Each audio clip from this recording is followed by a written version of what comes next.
So today we're going to be talking about everyone's favorite, least divisive firearm manufacturer, Sig Sauer Inc. Because I find it to be a mission from God to constantly correct people that try to imply that one of my favorite handguns, the Sig P210 made in Switzerland, has anything to do with the modern Sig Sauer Inc. based in the United States. Now this is just going to be a very big 1,000-foot picture, simple overview, and I'm sure some Sig Sauer historian is going to come out of the woodwork and say, well, actually, yeah, I don't care. I'm just going to break it down as simple terms as possible to give people a better understanding. If you have a short attention span, I'm just going to say right now, the modern Sig Sauer Inc., based in Exeter, New Hampshire, USA, has nothing to do with the old German guns that bore the Sig Sauer brand or the old Swiss guns that were sold under the SIG brand. Sig Sauer Inc., Sig Sauer USA is its own thing that has some shared history, but at this point in time, manufactures and designs firearms entirely here in the United States,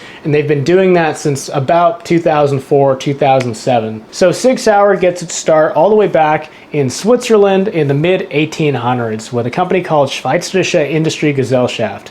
That essentially means Swiss Industry Company. Now, this company started as a railcar company called Schweizerische Wagenfabrik, and then eventually they produced firearms, where they acquired a manufacturing capability for firearms at the request of the Swiss government, and they produced rifles and pistols for the Swiss government, like the Sturmgewehr 57s, the Swiss P49s, the P210s. Now, around 1975, they developed a gun called the P220, and they decided, hey, we want to make a bunch of these and we want to export them all around the world. But at the time, or I think currently even, exporting firearms from Switzerland is sort of a difficult task. And so in order to do this, they wanted to acquire an outside manufacturing capability that they can then use to export to the rest of the world. So they acquired a company called JP Sauer & Sohn. This is a German company with a lot of history going back to all the way, I think, into the 1700s, primarily making shotguns and hunting rifles and stuff like that.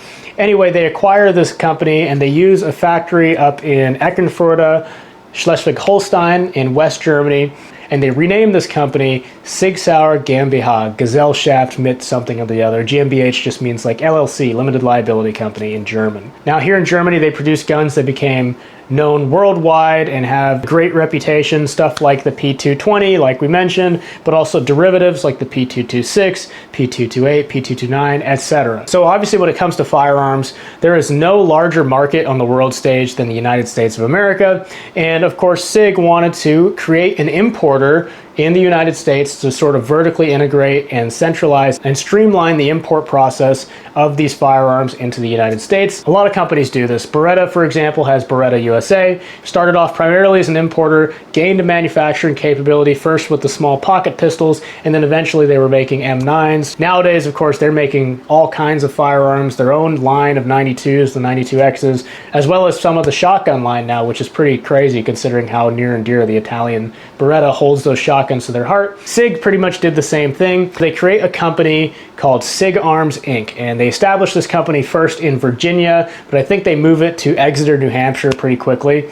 Now, Sig Arms Inc. in 1985 is just an importer, but very quickly Sig starts giving them manufacturing capabilities. And you'll find that there are a lot of guns made that might have a major component made in Exeter, New Hampshire, with the rest of the gun being made in Germany. And then eventually the company in New Hampshire would start making full firearms, full P226s and stuff like that. In any case, around 2000, the company Schweizerische Industriegesellschaft, the original Swiss conglomerate, decides to liquidate all of their firearms branches. So that includes Sig Arms Inc. in Exeter, New Hampshire, Sig Sauer GmbH in Schleswig-Holstein, and then they also split off their firearms division that was directly Sig branded. They now call it SAN Swiss Arms, S-A-N Swiss Arms, and they sell all of that to a company called L&O Holding in Germany. So right now we have 3 companies all owned by L&O Holding. Sig Arms Inc., like we said, is an importer for Sig Sauer,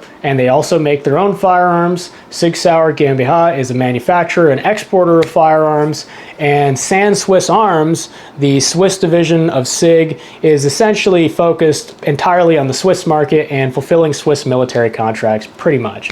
In 2004, the assault weapons ban ends. And with that, the American company, Sig Arms Inc., starts to produce stuff like AR-15s. And this turns out to be very, very profitable, and the company quickly starts to grow and sees major success. Now, in 2007, Sig Arms Inc. in Exeter, New Hampshire would rename themselves to Sig Sauer Inc., which is the company that we know today as Sig Sauer Inc., Sig Sauer USA, the same ones that make, for example, the M17 handgun. Now, at this point in time, Sig Sauer Inc. in the USA is pretty much making everything that Sig Sauer GmbH used to make, and it's a lot easier for them to sell here in the US, and they can have better margins because they don't have to worry about shipping and importing. So I think what happens essentially is Sig Sauer Inc. just completely eclipses the German Sig Sauer at this point, and Sig Sauer GmbH just slowly dwindles while the American Sig goes up and up and up and up.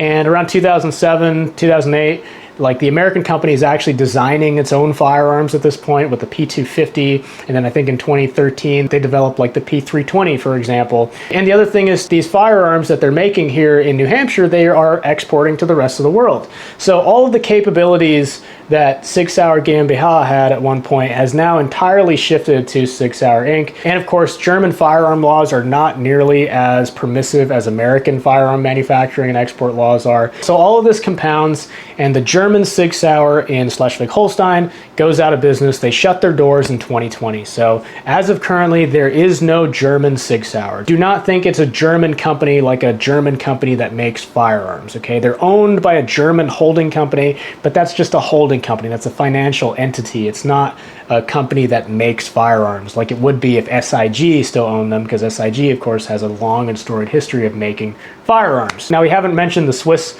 portion of this recently, but San Swiss Arms, SAN Swiss Arms, around the same time that Sig Sauer GmbH goes out of business, they rename themselves to Sig Sauer AG, again, Aktiengesellschaft. It's just like the Swiss version of LLC. And they are still just working away in the mountains, fulfilling those Swiss military contracts and serving the Swiss people.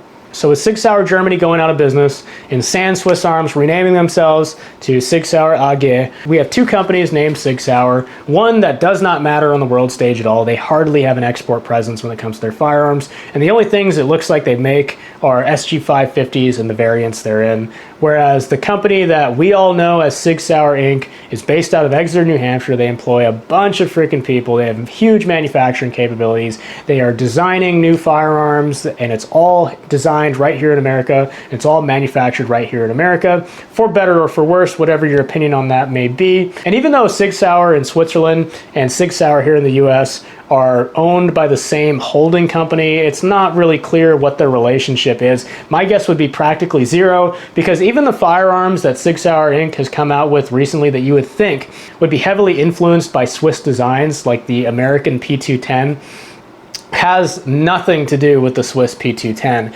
And it's so bad that there is not a single interchangeable part between the American P210 and the Swiss P210. Like, not even the magazine body is interchangeable. Even though it holds the same number of rounds, it's actually slightly too long that you couldn't even modify it to fit into the old Swiss P210. Which is weird, because if you look at the American P210 at first glance, it's obviously heavily inspired or based off of the German P210, but even the German P210 had a lot of interchangeability with the Swiss P210, whereas the American one has, again, zero interchangeable parts. So that's kind of where we're at today. We have Sig Sauer USA that are making wonderful guns like the P320 that everyone seems to like and has no problems whatsoever. And you have the Swiss company that is content to work away in the mountains, tinkering, making rifles for the Swiss military. If you're wondering about JP Sauer & Sohn, JP Sauer & Sohn still exists as a brand under L&O Holding, and they still make hunting rifles and stuff like that, which is really cool because it's a very old company. And the original SIG, Schweizerische Industriegesellschaft, is actually a major packaging firm in Switzerland. So you'll see stuff like plastic and paper carton packaging that has SIG branding on it, the same SIG branding as you would find on, for example, a SIG P210, a handgun. In any case, that's the long and short of it. Thank you all for watching, especially thank you to my channel members. If you are a channel member, you now have access to some special emojis and custom loyalty badges. We've quickly gone from 2 channel members to 7, and I'm super grateful for that. If you would like to become a member, you do that by clicking the join button next to the subscribe button. Thanks a lot for watching. See you on the next one.